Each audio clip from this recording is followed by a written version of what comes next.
हर किसी के चेहरे पर लंबी दाढ़ी और लंबा अमामा और बेहतरीन जुब्बा और कुब्बा देखने के बाद आप ऐसा नहीं कि उसे अल्लाह का वली मान लें। जिस पर ये कुरान हकीम की आयत करीमा सादिक आएगी, उसे दुनिया कुछ भी कहे हम अल्लाह का वली मानेंगे, और जिस पर ये आयत करीमा सादिक ना आए, उसे दुनिया कुछ कहे हम अल्लाह का वली नहीं कह सकते। जब बात विलायत किया जाए, जब बात रब की दोस्ती किया जाए, जब बात रब की महबूबियत किया जाए, तो उसकी चमक से मुतासिर न हो जाना, उसकी तकरीरों से मुतासिर न हो जाना, उसके जुब्बे और मामे से मुतासिर न हो जाना, उसकी खूबसूरती से मुतासिर न हो जाना, उसकी लंबी चौड़ी खानकाहों से मुतासिर न हो जाना, बल्कि अल्लाह तबारक व तआला ने हमें एक मीज़ान दे दिया है, वला खौफुन अलैहिम वला हुम यहज़नून। उसकी जिंदगी के सब रोज देखना, उसकी जिंदगी का उठना बैठना देखना, उसकी जिंदगी का रोना जागना देखना, सब कुछ देखना। अगर उसकी जिंदगी खौफ और मलाल से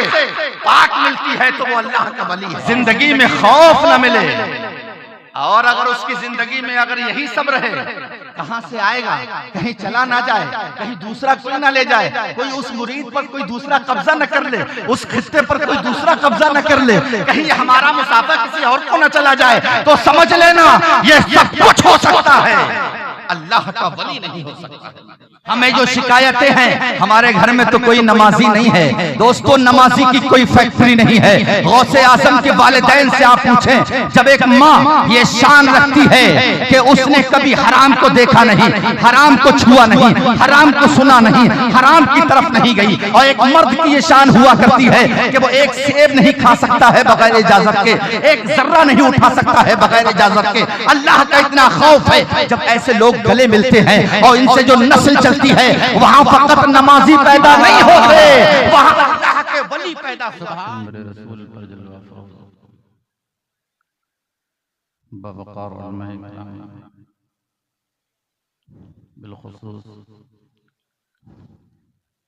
सदर महफिल पीर तरीक़त हज़रत अल्लामा व मौलाना नसीर अहमद साहब सिराजी व जुमला सामईन व सामिआत, अस्सलामु अलैकुम व रहमतुल्लाहि व बरकातुहू। व अलैकुम अस्सलाम व रहमतुल्लाहि व बरकातुहू। अल्हम्दुलिल्लाह अल्हम्दुलिल्लाहि रब्बिल मशरिक़ैन व रब्बिल मग़रिबैन, वस्सलातु वस्सलामु अला नबिय्यिना जद्दिल हसन वल हुसैन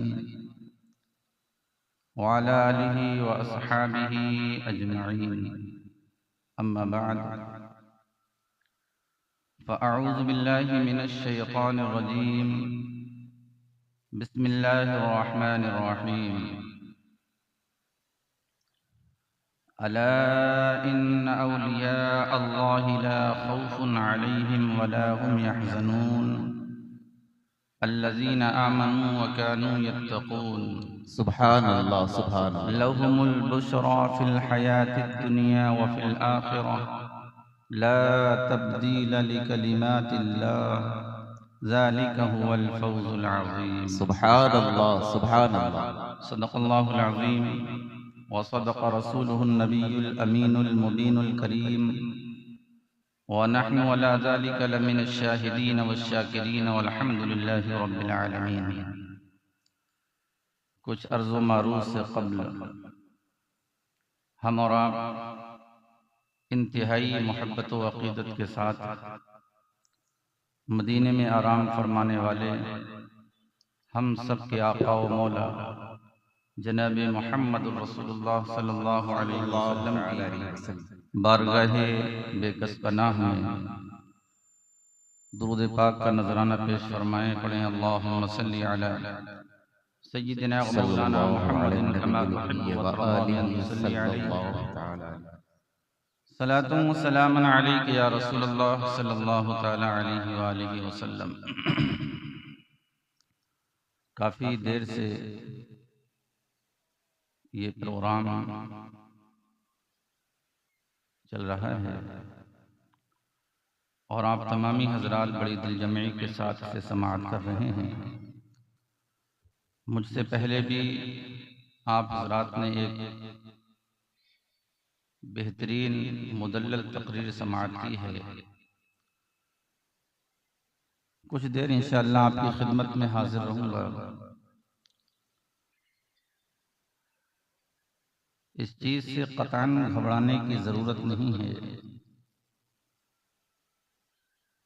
कि हमारी तादाद आखिर में कम हो गई है। ये सिर्फ हमारी नहीं, तमाम जलसों की यही नौइयत हुआ करती है।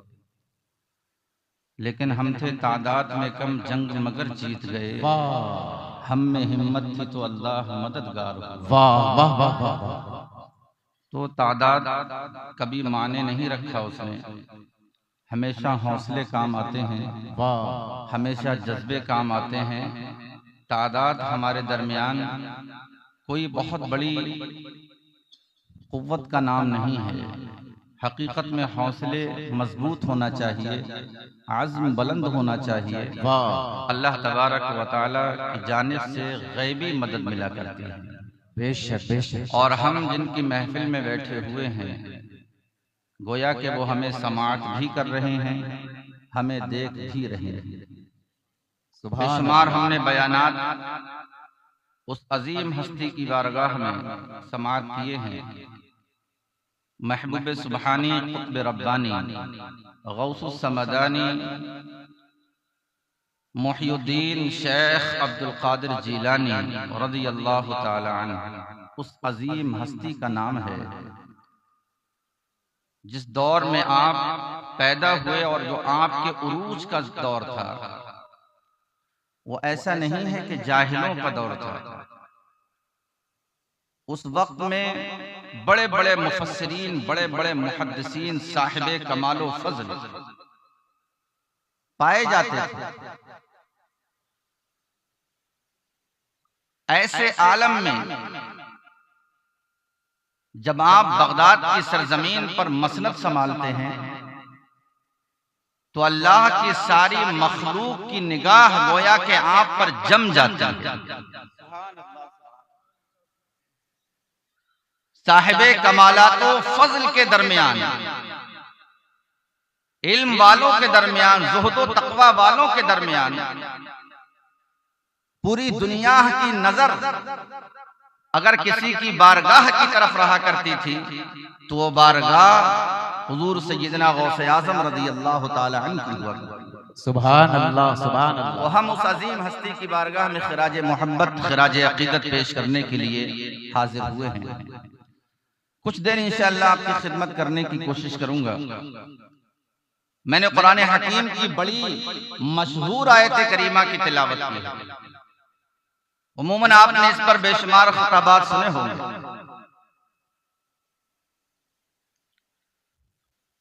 अल्लाह तबारक व तआला ने इस आयत करीमा में अपने महबूब बंदों का, अपने दोस्तों का तारुफ कराया है।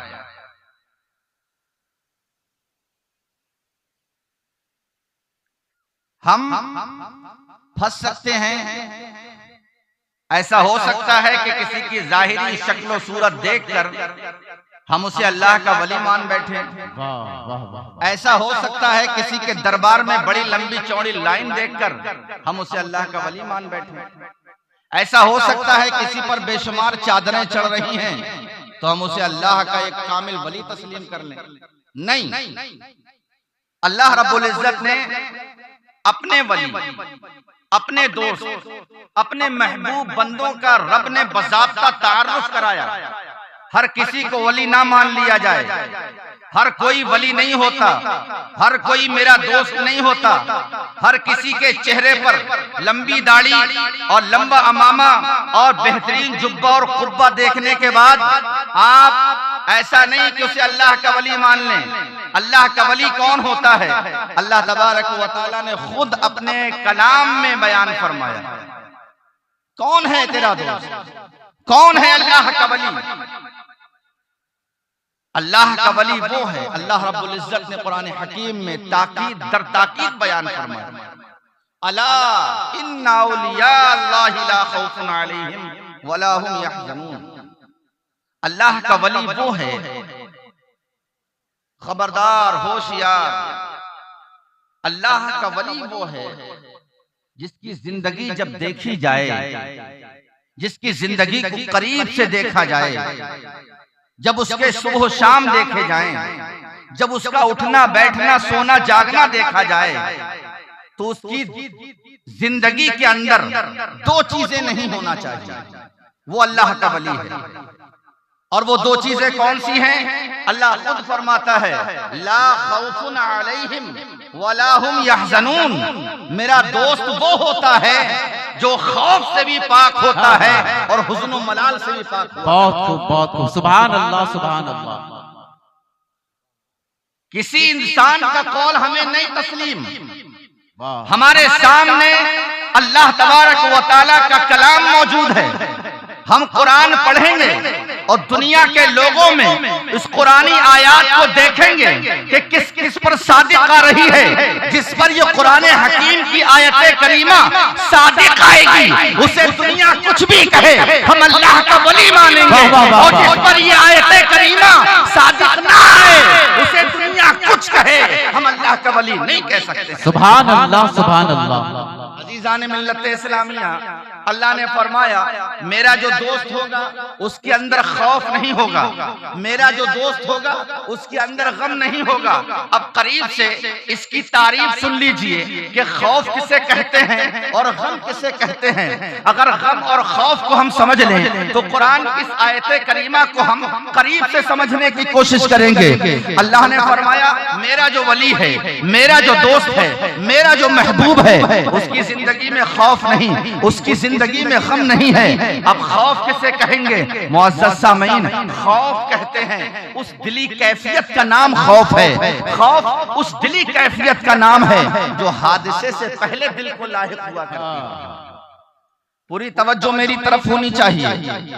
खौफ, ये आयत करीमा हमने सुनी, अला इन्ना औलिया अल्लाहि ला खौफुन अलैहिम वला हुम यहज़नून। अल्लाह का वली वो है जिसे कोई खौफ ना हो, फकत रब का खौफ हो। जिसे दुनिया का खौफ, कोई खौफ नहीं, फकत आखिरत का खौफ हो, वो अल्लाह का वली है। खौफ नहीं। अब खौफ किसे कहेंगे? तो खौफ का माना समाप्त कर लें। खौफ कहते हैं हादसे से पहले जो दिल की कैफियत हुआ करती है उसे खौफ कहा जाता है। मसलन हम अपनी दुकान मार्केट में बंद करके आए। जब रात को हमने दुकान बंद की तो अच्छे से ताला मार दिया। ये ताला क्यों मारा जा रहा है? इस बात का खौफ है कि कहीं दुकान में चोरी ना हो जाए। बच्चा हमारा बीमार है, हमने हॉस्पिटल में उसको एडमिट करा दिया। डॉक्टरों, अच्छे डॉक्टरों के साथ उनका इलाज चल रहा है, लोगों से दुआओं के लिए कहा जा रहा है। किस बात का खौफ है? कि बच्चा बीमारी की वजह से मर ना जाए। अभी हादसा हुआ नहीं है, लेकिन हादसे से पहले जो दिल की कैफियत है उसे खौफ कहते हैं। अभी मकान जला नहीं, लेकिन ऐसा लगता है कि हमारा मकान भी आग की जद में ना आ जाए, इसलिए हमें पहले से इंतजाम कर लेना चाहिए। तो अभी मकान जला नहीं, अभी बेटा मरा नहीं, अभी दुकान में चोरी नहीं हुई, अभी हादसा हुआ नहीं है।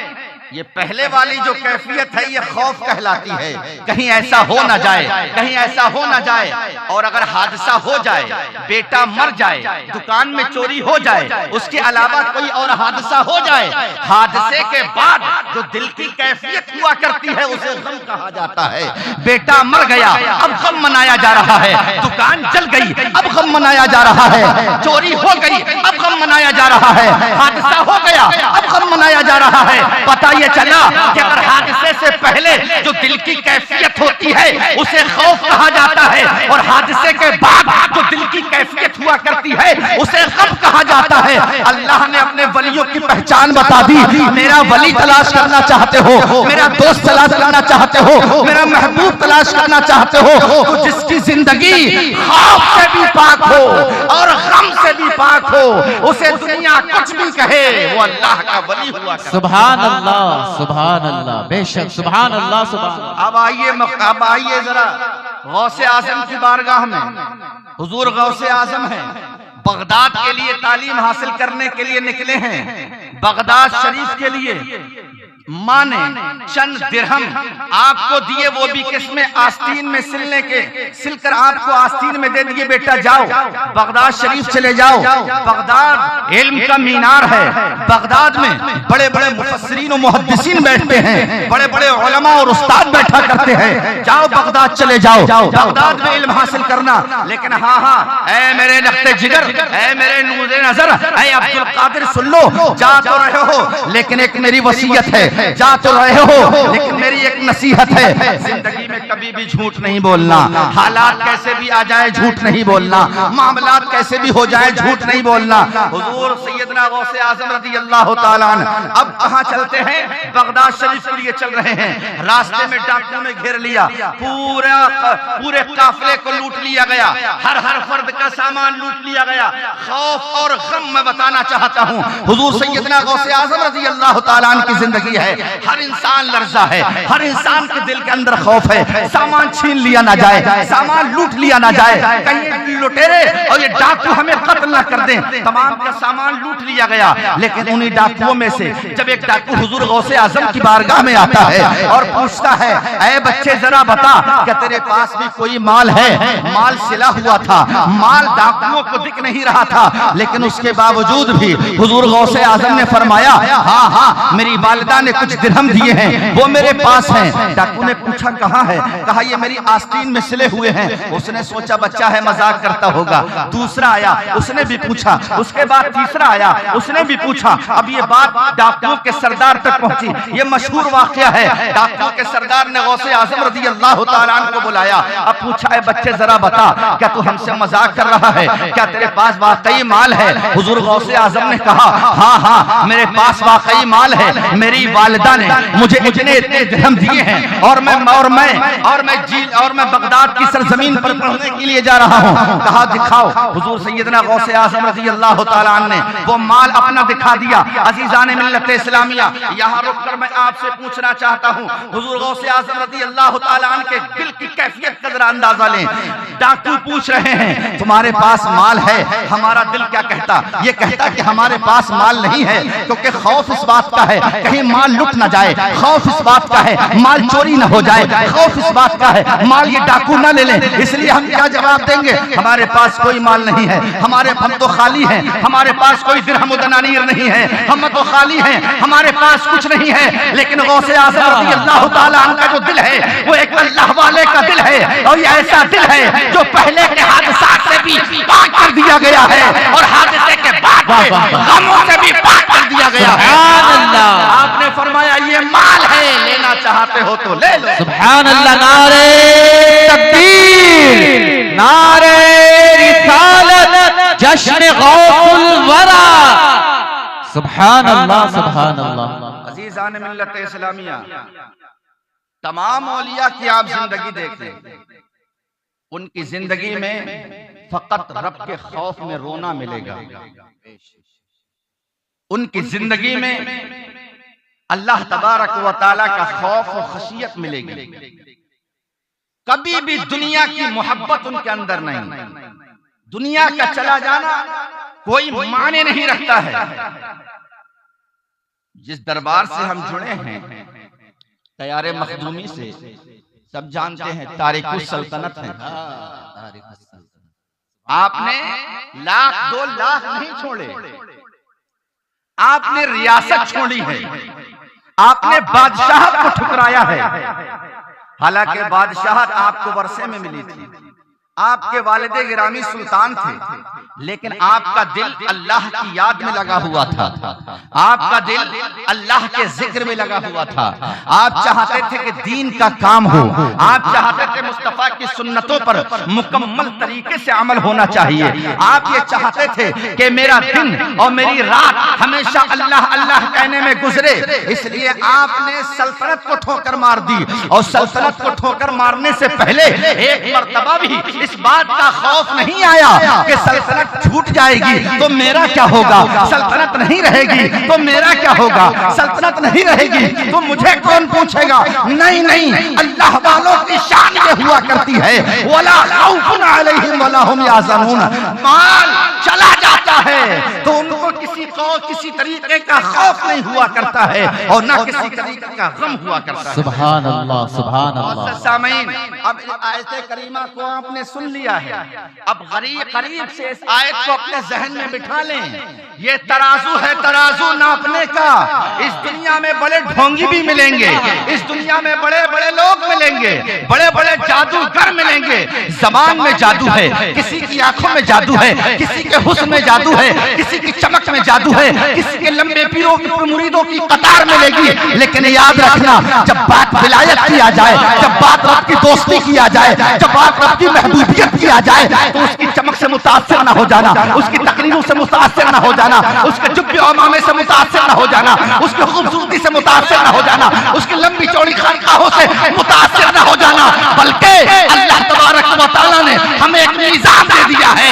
वला खौफुन अलैहिम वला हुम यहज़नून। उसकी जिंदगी के सब रोज देखना, उसकी जिंदगी का उठना बैठना देखना, उसकी जिंदगी का रोना जागना देखना, सब कुछ देखना। अगर उसकी जिंदगी खौफ और मलाल से पाक मिलती है तो वो अल्लाह का वली है। सुभान अल्लाह, सुभान अल्लाह। उसकी जिंदगी में खौफ न मिले और अगर उसकी जिंदगी में अगर यही सब रहे, कहां से आएगा?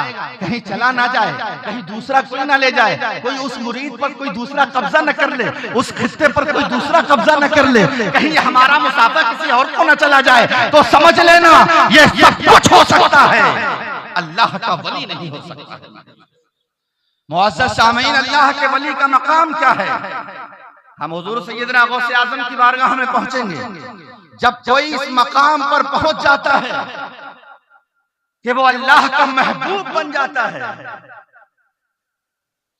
हदीस पाक है, अल्लाह तबारक व तआला फिर हजरत जिब्राइल को बुलाता है। हजरत जिब्राइल को बुला के कहता है, ए जिब्राइल, फला बंदा जो जमीन पे रहता है, पूरी तवज्जो चाहता हूं, फला बंदा जो जमीन पे रहता है जिसका नाम अब्दुल कादिर है, फला बंदा जो जमीन पे रहता है जिसका नाम निजामुद्दीन महबूब इलाही है, फला बंदा जो जमीन पे रहता है जिसका नाम अशरफ समनानी है, फला बंदा जो जमीन पर रहता है जिसको बख्तियार काकी कहा जाता है, फला बंदा जो जमीन पर रहता है जिसको महबूब इलाही कहा जाता है, फला बंदा जो जमीन पे रहता है जिसको शाहजी मियाँ कहा जाता है, फला बंदा जो जमीन पे रहता है जिसको बाबा फरीद कहा जाता है, फला बंदा जो जमीन पे रहता है जिसे अमीर खुसरू कहा जाता है, फला बंदा जो जमीन पे रहता है जिसे जुनैद बगदादी कहा जाता है।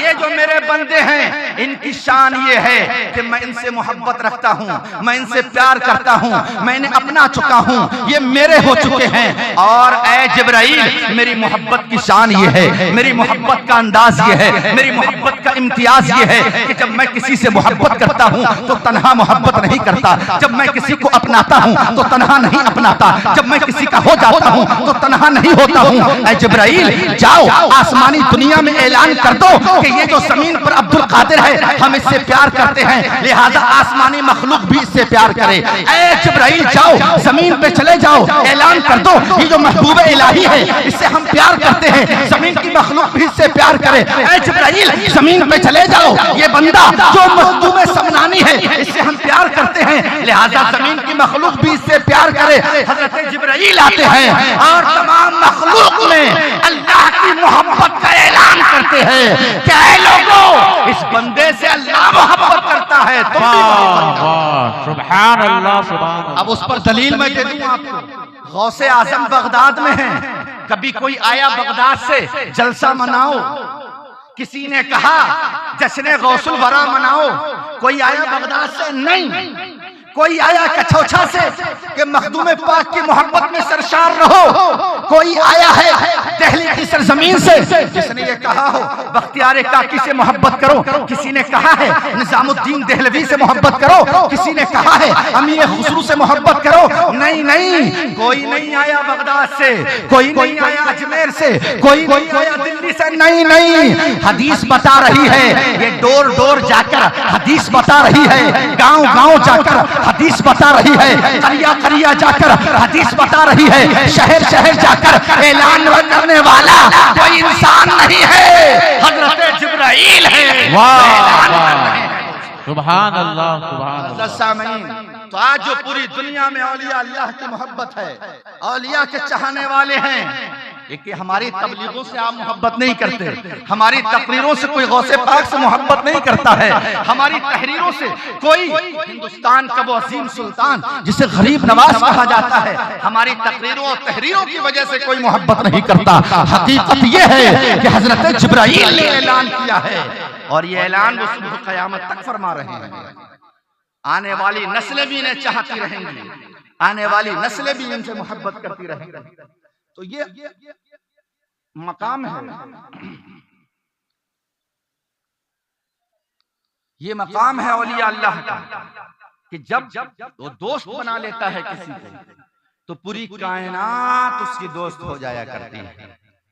और एक बात बता दूं, अल्लाह ने कुरान हकीम में फरमाया, बड़ा बुलंद मकाम है औलिया अल्लाह का। अल्लाह ने कुरान में फरमाया कि जब बंदा अल्लाह का महबूब हो जाता है,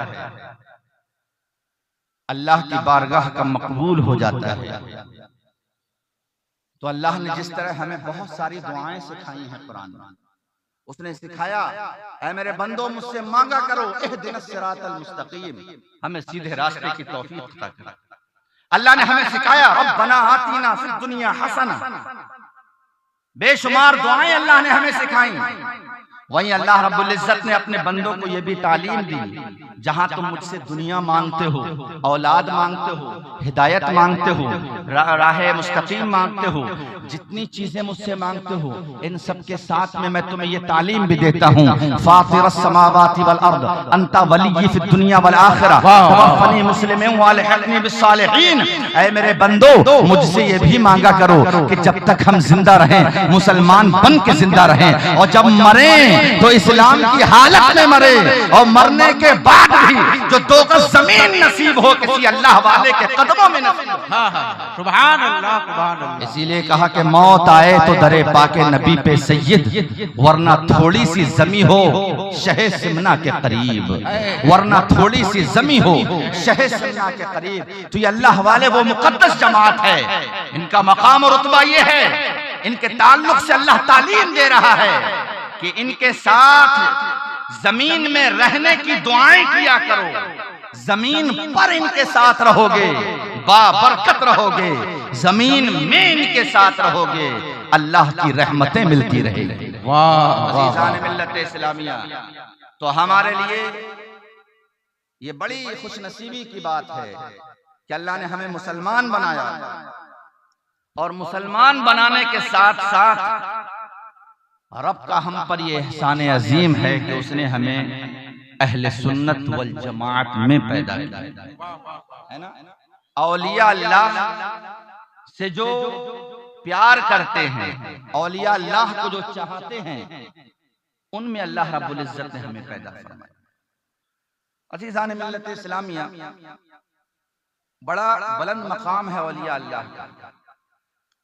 एक सवाल ये पैदा होता है कि ये वली बनता कैसे है,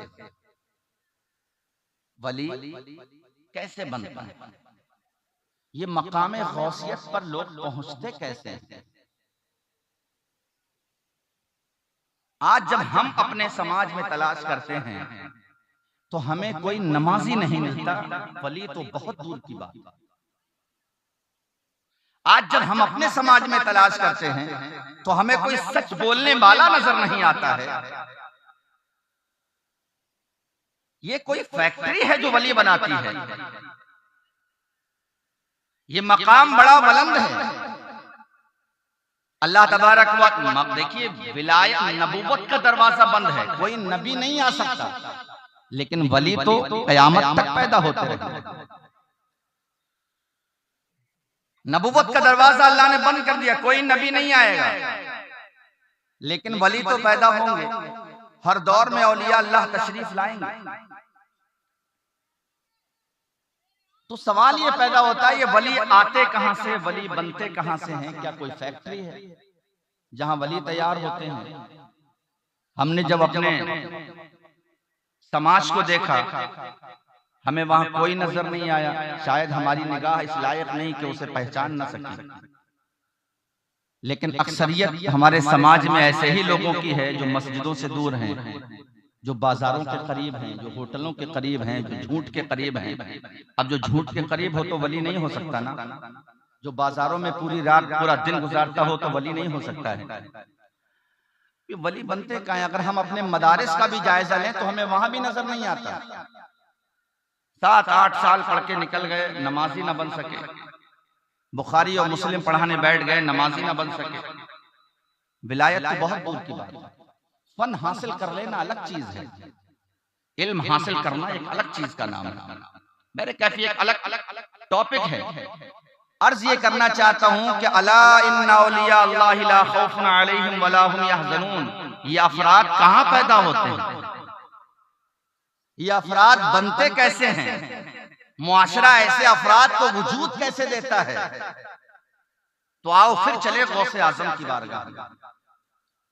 मशहूर वाकया है, हम यह वाकया बयान नहीं करना चाहते, फकत हम तवज्जो दिलाना चाहते हैं अपने भाइयों की, अपनी बहनों की, अपनी माओं की। हुजूर सैयदना गौसे आज़म रज़ी अल्लाह ताला अन्हु के वालिद मोहतरम, मशहूर वाकया तक नहीं जाना चाहता मैं। आप कुछ शिद्दत की भूख लगी, नहर के करीब जा रहे हैं, सेब मिला, आपने खा लिया उठा के। ये वाकया सुना, सबने सुना, कव्वालियों में सुना गया, तकरीरों में सुना गया और मनक़बत में सुना गया है, मशहूर जमाना वाकया है। इसमें कुछ चीजें मैं आपको समझाना चाहता हूँ। हुजूर गौसे आज़म रज़ी अल्लाह ताला अन्हु की जिंदगी, वालिद गिरामी की जिंदगी है। भूख लगी, सेब खा लिया।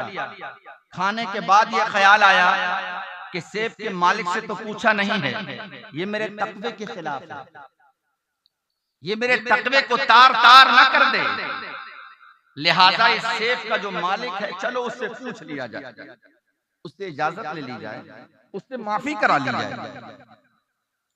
पूरी तवज्जो चाहता हूं, उससे माफी करा ली जाए। अब जिधर से सेब बहता हुआ आ रहा है, हुजूर गौसे आज़म के वालिद मोहतरम उधर चलने लगे। चलते गए क्या देखते हैं, एक नहर के किनारे बाग है और बाग के किनारे की जो दरख्त हैं उनकी शाखें जो हैं उस नहर में लटकी हुई हैं और सेब उसी से टूट टूट कर गिर रहे हैं। सोचा यहीं से टूट के गया है। पहुंच गए उस बाग के मालिक के पास। कहा हुजूर एक अरीजा है। कहा क्या अरीजा है? कहा अरीजा ये है कि मैंने आपके बाग का एक सेब जो नहर से बहता हुआ जा रहा था वो आपकी इजाजत के बगैर खा लिया है। मैं ये चाहता हूं कि आप उसे फौरन माफ कर दें। तवज्जो चाहता हूं, ये वाकया सुना है बहुत मरतबा। आप फौरन उसे माफ कर दें। देखिए, एक सेब जिसकी कीमत इस जमाने में इस वक्त तकरीबन सेब 80 रुपए 100 रुपए किलो अच्छा सेब बिक रहा है। बहुत ज्यादा। एक सेब की कीमत कितनी होती है? 10 रुपए। इससे महंगा सेब नहीं मिलता। 10 रुपए सेब की कीमत है। 10 रुपए का सेब माफ कराने के लिए कई मील पैदल चल के आप बाग के मालिक के पास पहुंचे और कहा हुजूर वो सेब माफ कर दें जितना जल्दी हो सके। सेब का मालिक जो है, बाग का जो मालिक है, उसने ऊपर से नीचे तक इस नौजवान को जो पूरा जिसकी जवानी पूरी शबाब पर है, ऊपर से नीचे तक देखा। कहा इस पुरफतन दौर में जो लोग कई कई गट्ठा जमीन हड़प जाते हैं, कई कई बीघा जमीन खा के डकार नहीं लेते, जो पूरे पूरे बाग को हड़प करना चाहते हैं और डकार नहीं लेते हैं, ऐसे पुरफतन दौर में कोई एक सेब माफ कराने आया है। इसका मतलब ये है कि ये कोई आम इंसान, वाह वाह वाह वाह, ये कोई आम बंदा नहीं है। कहा माफ तो कर देंगे, माफ कर देंगे, हमारी शर्त है। कहा तुम्हारी सब शर्तें मंजूर हैं, माफ कर दो। कहा शर्त यह है कि तकरीबन 10 से 12 साल हमारे इस बाग की सिंचाई करनी पड़ेगी, आपको जो है वो क्या करना पड़ेगा, पानी लगाना पड़ेगा, देखभाल करनी पड़ेगी। मंजूर है? कहा हुजूर सब मंजूर है, बस अभी माफ करो। सब मंजूर है, अभी माफ करो। तवज्जो इस बात की तरफ है, ये माफी में इतनी जल्दी क्यों? ये माफी में इतनी जल्दी क्यों? एक सेब की माफी है और माफ कराने की जिद इतनी है। 10 साल खिदमत का मुतालबा किया जा रहा है, माफ कर दो। बगैर सोचे समझे आपने फरमाया हमें कबूल है। इतनी जल्दी क्यों? अल्लाह वालों की शान सुने। देखिए हम लोग जो खाना खाते हैं ना, कोई भी खाना आप खाएं, शाम का खाना खाएं तो 1 घंटे 2 घंटे के बाद फौरन आप दोबारा खाना नहीं खाते हैं। दुनिया के कोई इंसान नहीं मिलेगा 2 घंटे 3 घंटे के बाद खाना खाना। चाय तो पी सकता है लेकिन खाना नहीं खाएगा। दोपहर का खाना खाया, शाम के खाने में तकरीबन 6-7 घंटा वक्फा लेते हैं हम लोग। सुबह का नाश्ता किया, तकरीबन 5 घंटे वक्फे के बाद हम दोपहर का खाना खाते हैं। तो इस सिस्टम से ये पता चला कि हमारी जो हाजमे की मशीन है, वो हाजमे की मशीन किसी चीज को हजम करने के लिए तकरीबन 6 घंटा लगाती है। 6 घंटे में वो चीज हजम होती है। 6 घंटे में वो रिजल्ट देती है कि ये तुमने सेब खाया, ये जो तुमने खाना खाया, इसका इतना हिस्सा खून बन गया, इतना हिस्सा फुजलात बन गया, इतना हिस्सा बर्बाद हो गया, इतना हिस्सा जो है बाहर के रास्ते निकल जाएगा।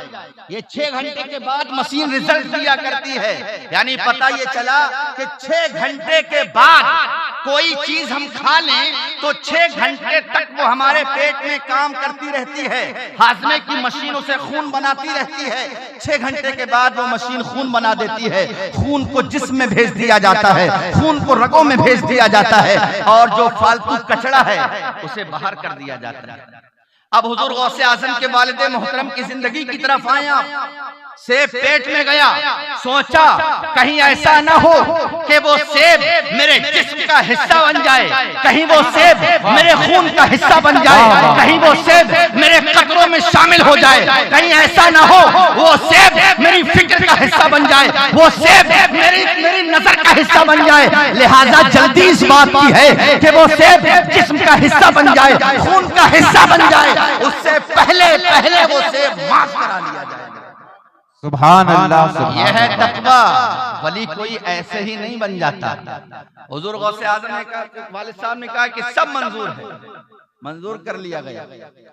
12 साल गुजर जाने के बाद जब छुट्टी का वक्फा आया तो एक शर्त और रख दी गई। कहा हमें एक शर्त हमारी और है, वो ये कि हमारी बेटी से शादी करनी होगी। और बेटी भी ऐसी है, आंखों से देखती नहीं, पैरों से चल नहीं सकती, हाथों से छू नहीं सकती है। अजीजान मिल्लत इस्लामिया, अब हुजूर गौसे आजम के वालिद की फिक्र देखें, तकवा देखें, अल्लाह के वली की शान देखें। कहा सब कुछ मंजूर है। ऐसी लड़की के साथ जिंदगी कितना बड़ा अजाब बन जाया करती है, जो चल भी नहीं सकती, जो देख भी नहीं सकती, जो छू भी नहीं सकती है। लेकिन गौसे आजम के वालिद ने कहा फकत तुम सेब माफ करो ना, तुम्हारी सारी शर्तें मंजूर हैं। लिहाजा माफ कर दिया गया, निकाह हो गया।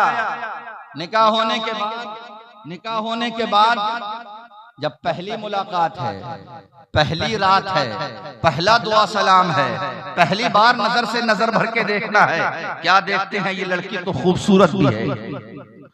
जब सलाम का जवाब दिया तो क्या सुनते हैं कि ये तो बोलना भी जानती है, ये तो देखती भी है, ये तो छूती भी है, ये तो चलती भी है, ये तो खूबसूरत भी है।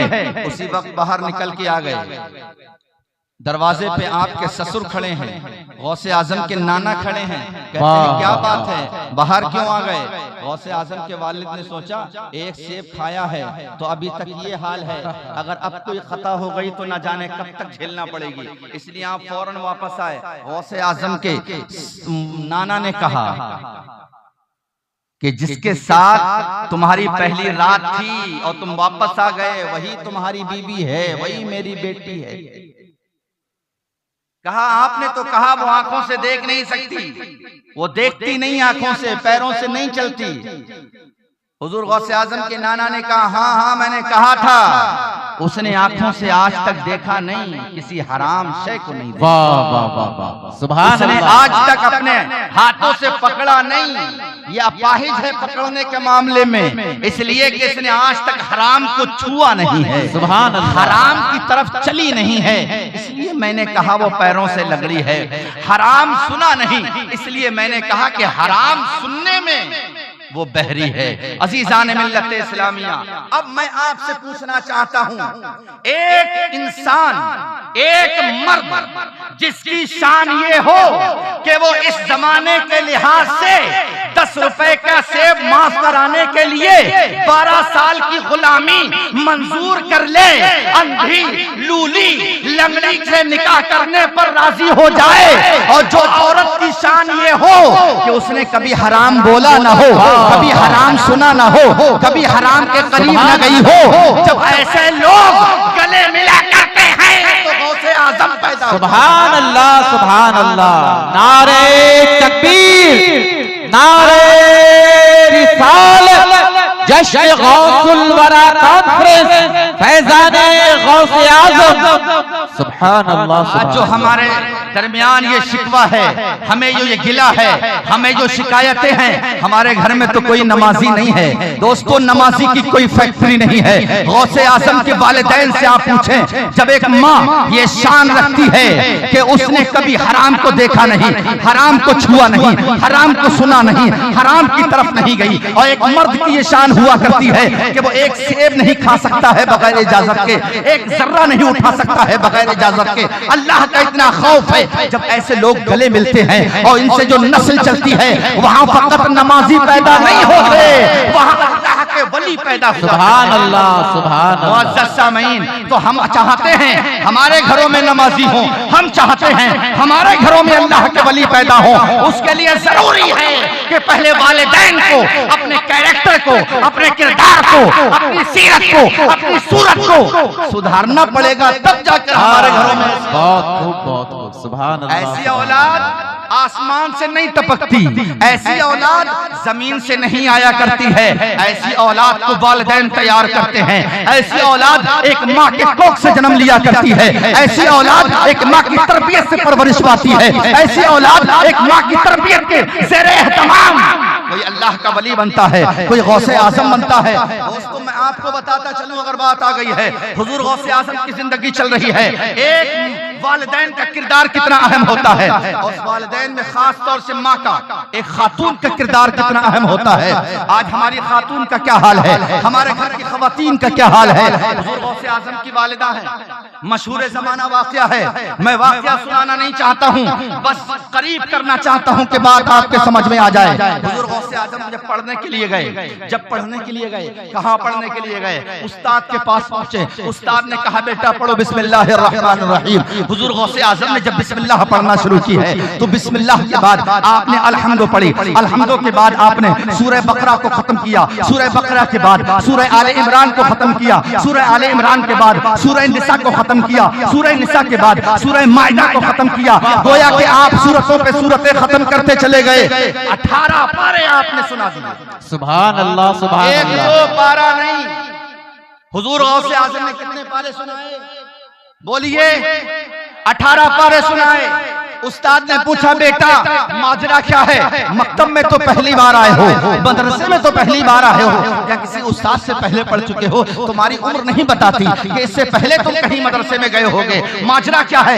ये तुम्हें 18 पारे किसने याद कराए हैं? तवज्जो चाहता हूँ, गौसे आजम फरमाते हैं, गौसे आजम कहते हैं मेरी वालिदा है, मेरी वालिदा का किरदार ये है, मेरी वालिदा की गुफ्तार ये है, मेरी वालिदा की जिंदगी गुजारने का तरीका ये है कि मेरी वालिदा 18 पारों की हाफिज है, और मेरी वालिदा का उसूल यह है कि वो रोजाना 18 पारा पढ़ा करती है, रोजाना 18 पारों की तिलावत करती है। जब तक वो 18 पारे पढ़ नहीं लेती है, घर का कोई काम नहीं करती। जब वो 18 पारे पढ़ नहीं लिया करती है, घर के किसी काम में हाथ नहीं लगाती है, वो पहले 18 पारे पढ़ती है, उसके बाद वो घर के हाथ में काम में हाथ लगाती है। लिहाजा मैं 18 पारे आज से नहीं सुन रहा हूँ। जिस दिन मैं अपने बाप के सुल्ब से अपनी माँ के पेट में पहुंचा था, 9 महीने तक मैंने 18 पारे सुने हैं। जब मैं माँ की गोद में था मैंने 18 पारे सुने हैं। जब मैं पहले साल के बाद दूसरे साल में पहुंचा मैंने 18 पारे सुने हैं। मैं तीसरे साल में पहुंचा, हर दिन मैंने 18 पारे सुने हैं। मैं चौथे साल में पहुंचा, हर दिन मैंने 365 दिन 18 पारे सुने हैं। गौसे आजम फरमाते हैं मैं किसी मकतब में नहीं पहुंचा है,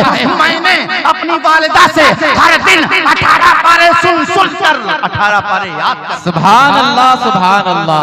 बताइए चला, ये माँ वो मदरसा है, ये माँ वो फैक्ट्री है, ये माँ वो कारखाना है, ये माँ वो तरबियत गाह है, जहाँ फकत वली वली नहीं बनाए जाते। अगर ये अपनी पर उतर जाए तो हाफिज बना के भेजे, अगर ये अपनी पर उतर जाए तो वली बना के पैदा करे, अगर ये अपने पर उतर आए तो आलिम बना के पैदा करे, अगर ये अपने पर उतर आए तो खशियत इलाही दिल में डाल के पैदा करे। लेकिन उसके लिए जरूरी है कि औरतों को सालिहा औरतों का किरदार। सुभान अल्लाह, सुभान अल्लाह। मिल्लत इस्लामिया, ये कहीं जमीन और आसमान फाड़ के लोग नहीं आते। हमें जरूरत इस बात की है कि हम कोशिश करें कि हमारे घर में नमाजी पैदा हो। उन लोगों ने कोशिशें की हैं, तब उनके घर में अल्लाह वाले पैदा हुए। उन्होंने कभी हराम खाया नहीं।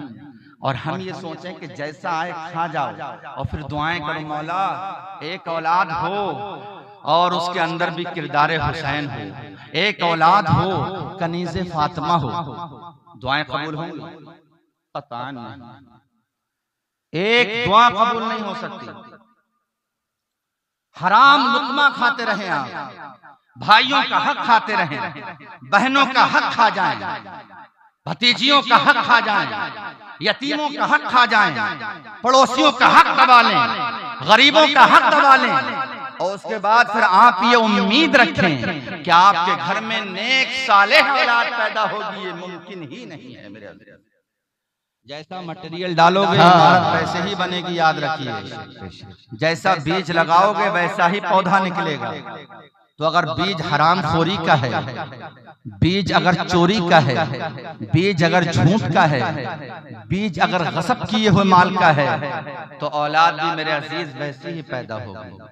इसलिए अगर हम ये चाहें कि यकीनन हम गौसे आज़म के सच्चे मानने वाले हैं, औलिया अल्लाह के सच्चे मानने वाले हैं, औलिया अल्लाह से सच्ची अकीदत रखते हैं, तो उसके लिए हमारे लिए जरूरी है, लाजिम है, बहुत ज्यादा जरूरी है मेरे अजीज कि हम पहले अपने किरदार को बेहतर करें, फिर हम ये अल्लाह से दुआ करें कि मौला हमने अब तक जो गुनाह किए हैं उन्हें तू माफ कर दे, आइंदा हम गुनाह नहीं करेंगे।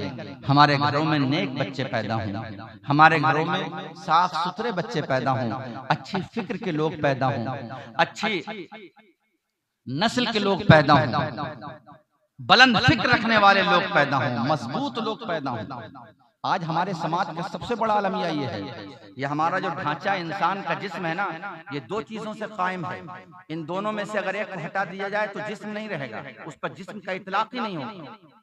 मसलन ये जिस्म बना इस गोश्त के लोथड़े से, और रूह और इस गोश्त के लोथड़े के मुजस्सम को जिस्म कहा जाता है। आप रूह निकाल दें, उसके बाद ये लाश बचती है, कुछ दिन के बाद सड़ जाती है, गल जाती है, इसकी कोई हकीकत नहीं रहती। और अगर रूह जुदा कर दी जाए तो रूह को कोई जिस्म नहीं कहता है, उसे रूह कहा जाता है। लेकिन जब दोनों को मिला दिया जाए तो जिस्म कहा जाता है, उसे बशर कहा जाता है। तो आज हमारे समाज में क्या है, जिस्म की नशोनुमा पर पूरी तवज्जो है। आज हमारा मुआशरा अपने बच्चों की सेहत का पूरा ख्याल रखता है। आज हमारा मुआशरा अपने बच्चों की सेहत का ख्याल इतना रखता है, अभी उसे खाना नहीं आया लेकिन फिर भी ड्राई फ्रूट पीस पीस के उसे खिलाए जाते हैं, है ना, खा ले, सेहतमंद रहे, खूबसूरत रहे। दोस्तों, हमने उसके जिस्म पर बड़ी मजबूती से काम किया, लेकिन उसकी रूह पर हमारा कोई काम नहीं। लिहाजा हमारे लिए लाजिम है कि हम अपने बच्चों की ऐसी तरबियत करें कि वो नेक हों, सालेह हों, उनके अंदर दीन का दर्द हो, दीन की फिक्र हो, और दीन की तबलीग करने का एक अनोखा जज्बा हो उनके अंदर। हुजूर गौसे आज़म रज़ी अल्लाह तआला अन्हु की जिंदगी आप देखें। हुजूर गौसे आज़म रज़ी अल्लाह तआला अन्हु, आपने बगदाद की सरजमीन पर पहुंचकर इल्म हासिल किया, मुजाहिदात किया आपने, एक लंबा अरसा अल्लाह अल्लाह करने में गुजार दिया, एक तवील उम्र इल्म हासिल करने में गुजार दी। फिर अल्लाह तबारक व तआला ने आपको ये मकाम, ये मर्तबा, ये रुतबा पैदा अता फरमाया कि दुनिया के जितने भी औलिया अल्लाह हैं, उनसे जो जो करामतें सादिर हुई हैं, गालिबन वो तमाम करामतें हुजूर सैयदना गौसे आज़म की जात से सादिर हुई। सुभान अल्लाह, सुभान अल्लाह। और एक बात अर्ज कर दूं यहाँ पर, हुजूर गौसे आजम रज़ी अल्लाह ताला अन्हु की जिंदगी वो जिंदगी है, वो ज़ाते गिरामी है कि नबी और सहाबा के बाद इस रुए जमीन पर अगर सबसे ज्यादा किसी पर बोला गया, सबसे ज्यादा किसी पर लिखा गया है, तो वो जात हुजूर गौसे आजम रज़ी अल्लाह ताला अन्हु की ज़ात गिरामी। सुभान अल्लाह, सुभान अल्लाह। अजीज़ान मिल्लत इस्लामिया, तो हमारे लिए लाजिम है कि हम हुजूर गौसे आजम से सच्ची मोहब्बत रखें। आपके वालिदैन ने किस तरह जिंदगी गुजारी और आपने किस तरह जिंदगी गुजारी है, यह हमारे लिए बहुत जरूरी है। बेशुमार हमने तकरीरें सुनी हुजूर गौसे आजम रज़ी अल्लाह ताला अन्हु की ज़ात गिरामी के सिलसिले में। एक बात आखिर में अर्ज करके इंशाअल्लाह गुफ्तगू खत्म करता हूँ। हुजूर गौसे आजम एक बड़े आलिम, पूरा इलाका, पूरा कुंबा कबीला, बगदाद के तमाम अतराफ के लोग आपकी तरफ जो है वो रुजू करने लगे। एक दिन ख्वाब में अल्लाह के रसूल सल्लल्लाहु अलैहि वसल्लम तशरीफ लाए और हुजूर गौसे आजम से फरमाया, बेटा तुम खिताब क्यों नहीं करते, तुम तकरीर क्यों नहीं करते? तो हुजूर गौसे आजम रज़ी अल्लाह ताला अन्हु ने अर्ज किया, या रसूल अल्लाह, मैं अजमी हूँ, इन अरबियों के सामने मैं कैसे कलाम करूं? इतना बुलंद मकाम होने के बावजूद पूरा बगदाद आपके इल्म का, आपकी फिक्र का लोहा मानता है। अल्लाह के रसूल सल्लल्लाहु अलैहि वसल्लम ने जब पूछा क्यों खिताब नहीं करते,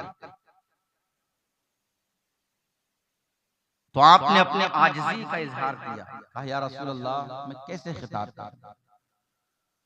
यह हमें गौसे आजम से सीखने की जरूरत है।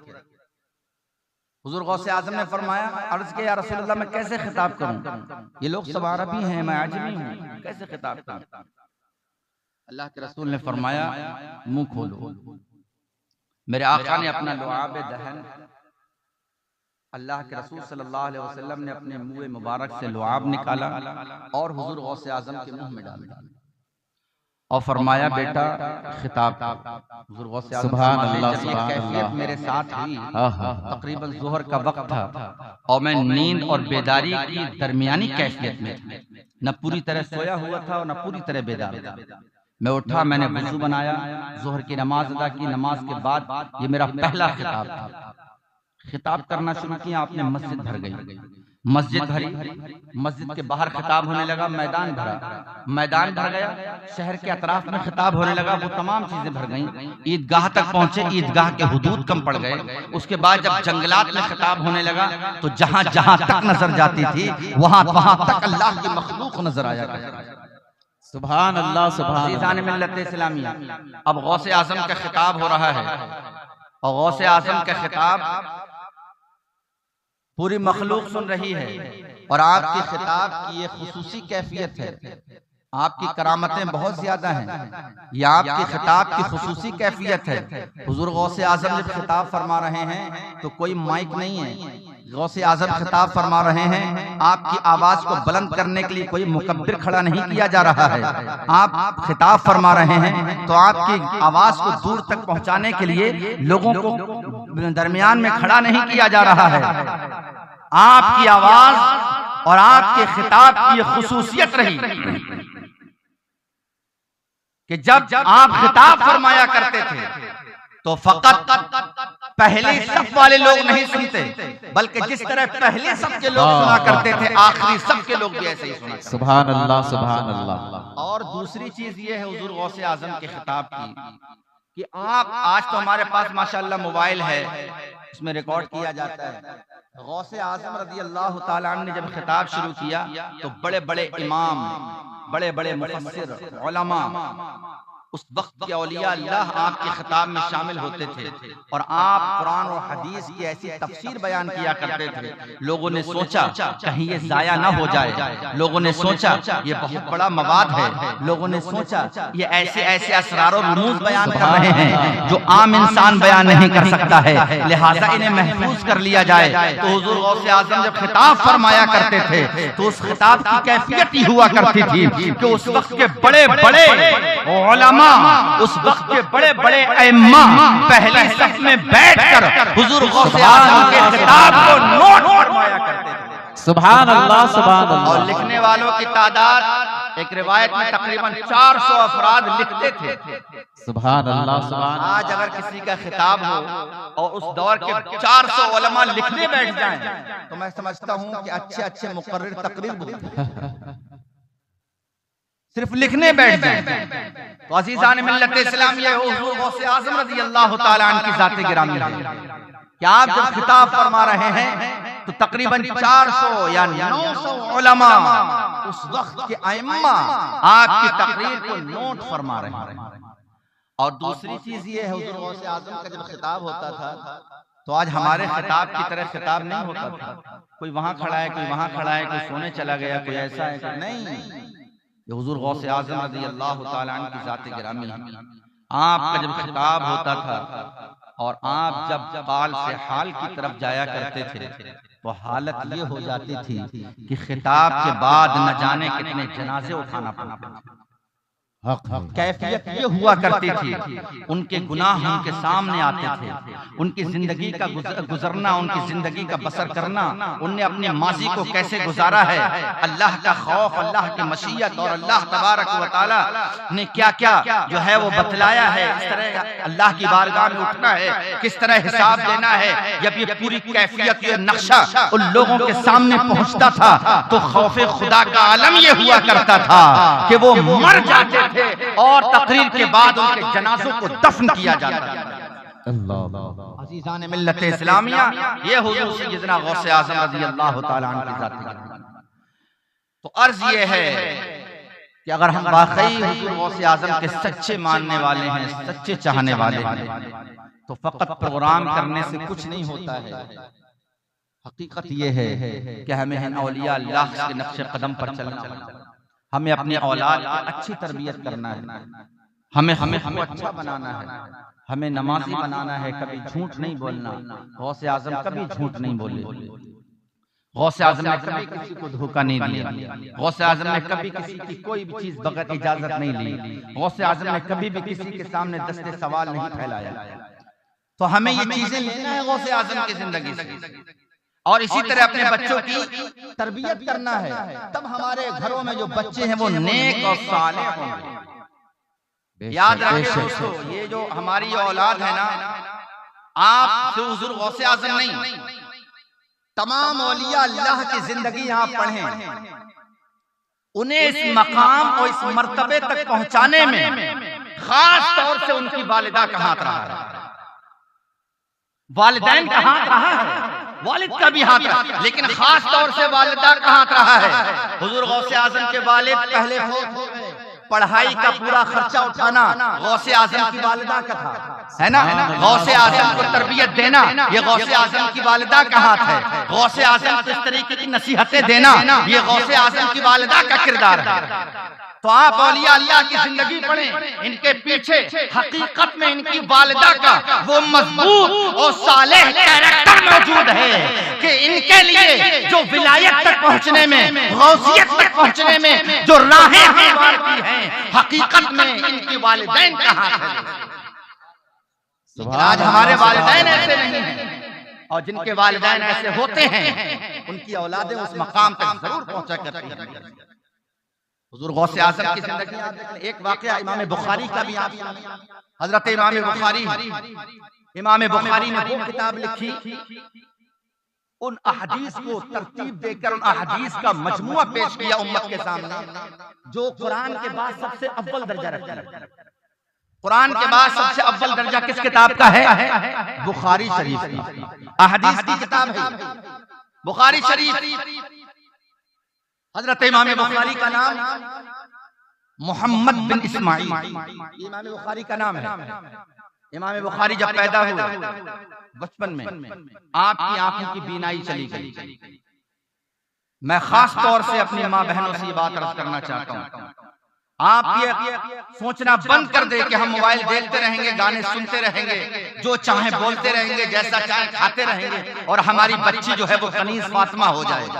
हमारा बच्चा जो है गुलाम मुस्तफा हो जाए, मुमकिन ही नहीं है। आओ इमाम बुखारी की वालिदा का किरदार देखें। हजरत इमाम बुखारी की वालिदा हैं। इमाम बुखारी पैदा हुए, बचपन में आपका नाम मोहम्मद रख दिया गया। आपकी उम्र जब तकरीबन 5 से 6 साल की हुई, बीनाई चली गई, आंखों की रोशनी चली गई। इमाम बुखारी की वालिदा हैरत में पड़ गई। इमाम बुखारी की वालिदा हजारों कतार रोती थी, मेरा बेटा है ये नाबीना हो गया, इसकी बीनाई चली गई, ये अंधा हो चुका है, अब ये क्या करेगा, ये जिंदगी कैसे गुजारेगा। अब हजरत इमाम बुखारी की वालिदा का किरदार और कैरेक्टर देखें। इमाम बुखारी की वालिदा ने जब देखा मेरा बेटा अब नाबीना हो गया है, इमाम बुखारी की वालिदा रातों को घर का पूरा काम करने के बाद रात को जब बच्चा सो जाता था, इमाम बुखारी यानी इमाम मोहम्मद सो जाया करते थे। हजरत इमाम बुखारी की वालिदा है, मुसल्ला बिछाती थी, पहले गुस्ल करती थी, उसके बाद खुशबू लगाती थी, उसके बाद उस जगह खुशबू लगाती थी जहाँ इबादत करना है। अजीज़ान मिल्लत इस्लामिया, उसके बाद मुसल्ला बिछाया, नमाज पढ़ती चली गई, नमाज नफल पे नफल पढ़ती चली गई। उसके बाद सजदे को अपने अल्लाह के हुजूर रख दिया, अल्लाह के हुजूर पेशानी को रखा और उसके बाद दुआ की कि मौला मैंने अपने बेटे का नाम मोहम्मद तेरे महबूब के नाम पर नाम रखा है। ऐ मेरे परवरदिगार, मैंने अपने बेटे का नाम मोहम्मद रखा है इसलिए कि तेरे महबूब का नाम भी मोहम्मद है। मैंने अपने बेटे का नाम मोहम्मद रखा है इसलिए कि तेरा जो महबूब है उसका नाम भी मोहम्मद है। और ऐ मेरे मौला, मेरी नियत ये है कि मेरा जो मोहम्मद है, तवज्जो चाहता हूँ, इमाम बुखारी की वालिदा दुआ करती हैं, कहती है मौला मेरा जो मोहम्मद है, मेरा इरादा ये है, मेरी तमन्ना ये है, मेरी आरज़ू ये है कि मेरा जो मोहम्मद है वो तेरे मोहम्मद की हदीसों को जमा करे, मेरा जो मोहम्मद है वो तेरे मोहम्मद के कैरेक्टर को जमा करे, मेरा जो मोहम्मद है वो तेरे मोहम्मद की सीरत को जमा करे, मेरा जो मोहम्मद है वो तेरे मोहम्मद की हदीसों को जमा करे। ऐ अल्लाह, ये तो नाबीना हो चुका है, ये तो अंधा हो चुका है, इसकी रोशनी चली गई है, इसकी बीनाई खत्म हो गई है, ये इतना बड़ा काम कैसे कर सकता है।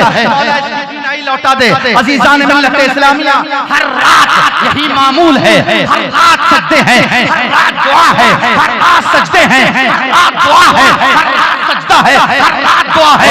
एक इमाम बुखारी की वालिदा के ख्वाब में अल्लाह के रसूल तशरीफ ले आते हैं और इमाम बुखारी की वालिदा से कहते हैं, इमाम बुखारी की वालिदा से कहते हैं कि अपने बेटे को देख ले, तेरी दुआओं को कबूल कर लिया गया है और उसकी रोशनी को वापस कर दिया गया है। सुभान अल्लाह। हजरत इमाम बुखारी की वालिदा फौरन मुसल्ले से उठती हैं, खुशी का आलम यह है बेटा मोहम्मद सोया हुआ है, बेदार किया, जगाया और कहा है बेटा मोहम्मद क्या मुझे तुम देख सकते हो। वालिदा के जवाब पर हजरत इमाम बुखारी ने कहा हाँ हाँ मेरी वालिदा, मेरी रोशनी, मेरी बीनाई वापस आ चुकी है, अब मैं अपनी सुभान अल्लाह, सुभान अल्लाह। अजीज़ान मिल्लत इस्लामिया, इमाम बुखारी यकीनन बहुत बड़े इमाम हैं। इमाम बुखारी यकीनन उस इमाम का नाम है जिन्होंने उम्मत को हदीसों का वो खजाना दिया है जिसमें कोई शक व शुबा नहीं है, जिसमें तरद्दुद नहीं किया जाता है। वो खजाना दिया है हदीसों का और उसके लिए बड़ी मेहनत की है। यकीनन उन्होंने मेहनत की है और उन्होंने अपनी पूरी जवानी लगा दी, अपना बुढ़ापा लगा दिया, तब बुखारी जैसी अहम किताब दी है। लेकिन याद रखें, इस बुखारी को लिखने में, इस बुखारी को जमा करने में, इस हदीसों को जमा करने में फकत इमाम बुखारी का कैरेक्टर नहीं है बल्कि उनकी वालिदा की दुआएं भी हैं, उनकी वालिदा की नेक दुआएं भी हैं। लिहाजा जब वालिदा का ये हसीन कैरेक्टर बच्चों के सामने हुआ करता है तो बच्चा कोई उससे आदम ना करता है, कोई सुभान अल्लाह, सुभान अल्लाह।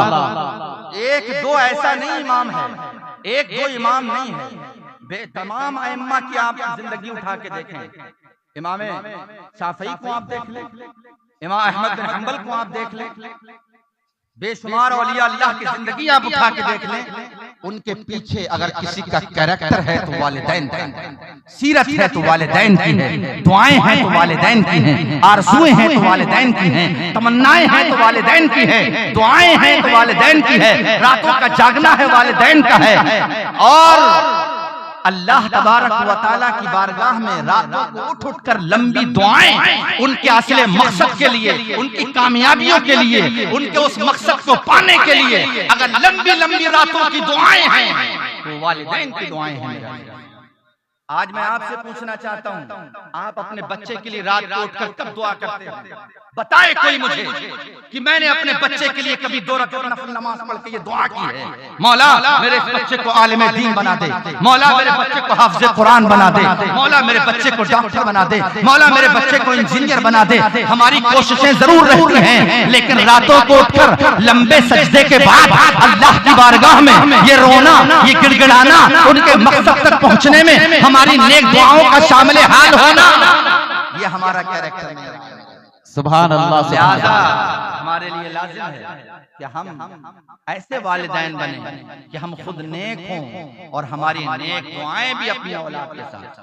औलिया अल्लाह का यही किरदार है और इनके वालिदैन का भी यही किरदार है, लेकिन हमारे पास तो है ही नहीं। मेरे अज़ीज़, बहुत सारी बातें इस मौजू पर हो सकती हैं, बस मैं आखिर में अर्ज करना चाहता हूँ कि हम जश्न गौसुल वरा मना रहे हैं।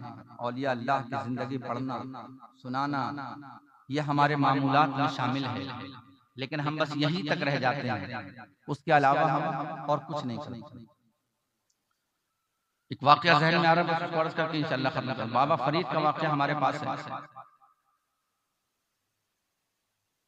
ये तमाम वाकयात हैं जिनसे हमें पता चलता है कि इनके वालिदैन ने इनकी कैसी तरबियत की, किस तरह दुआएं की। आज हम अपना हमारा बच्चा जब कुछ शरारत करे, जो आया मुंह में बोल दिया, नहीं मेरे अज़ीज़, हर बात, हर जबान से निकली हुई बात वालिदैन के असर करती है। आप वालिदैन हैं, आप कैसे भी सही, लेकिन आप वालिदैन हैं। आपकी दुआएं बच्चों के हक में मकबूलियत का दर्जा रखती हैं। आप रातों को उठकर दुआएं करें अपने बच्चों के हक में, आप दिन में दुआएं करें, नमाज के बाद अपने बच्चों को दुआओं में याद रखें। आपकी दुआएं उन्हें आगे तक ले जाएंगी, आपकी दुआएं उन्हें राह मुस्तकीम पर गामज़न करेंगी, आपकी दुआएं उनके सीरत और सूरत और किरदार को बेहतरीन बनाएंगी। लेकिन उसके लिए हमें दोस्तों खुद भी नेक बनना पड़ेगा। हमारे पेट में जो लुकमा जाए याद रखा जाए, गौसे आजम के वालिद ने एक सेफ के लिए कितनी बड़ी गुलामी को कबूल कर लिया। हम उसी गौस के मानने वाले हैं, लिहाजा हम जब तक जिंदगी जिएंगे तब तक किसी का हराम नहीं खाएंगे। जब तक जिंदगी जिएंगे हम कभी भी झूठ नहीं बोलेंगे। जब तक जिंदगी जिएंगे हमारे किरदार से, हमारी गुफ्तार से, हमारी फिक्र से गोया के औलिया अल्लाह के किरदार की खुशबू आती रहेगी। अल्लाह तबारक व तआला हम सबको औलिया अल्लाह से सच्ची मोहब्बत अता फरमाए, उनके किरदार और सीरत पर अमल की तौफीक अता फरमाए, हमारे घरों में नेक और सालेह औलाद अता फरमाए, हमें खुद नेक और सालेह बनने की तौफीक अता फरमाए। हमारे बोलने में कोई खामी या लफ्ज़िश हो, मौला ताला हुज़ूर गौसे आज़म रज़ियल्लाहु ताला अन्हु के फ़ैल उसे माफ़ फरमाए, और जो सही बोला गया है उसे कबूल फरमा ले। वमा अलैना इल्लल बलाग। अस्सलामु अलैकुम व रहमतुल्लाहि व बरकातुहू।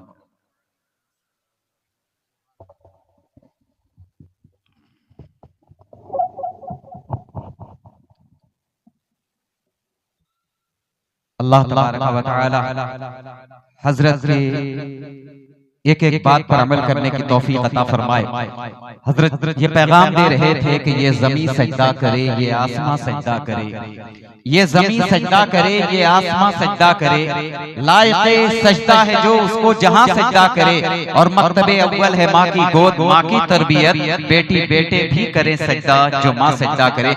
हजरात आप लोग तशरीफ रखें। अभी हजरत सैयद शजर अली मकनपुरी साहब के कलाम को हम तमामी हजरात को सुनना है। बड़ी तेजी के साथ जनाब हसीन बनारसी से गुजारिश कर रहे हैं हसीन आरफी साहब से कि वो तशरीफ लाएं और चंद अशार पेश फरमाएं। फिर उसके बाद शायरे हिंदुस्तान जनाबे सैयद शजर अली मकनपुरी साहब से हम नाते रसूल पाक और मोहब्बत के अशार सुनेंगे।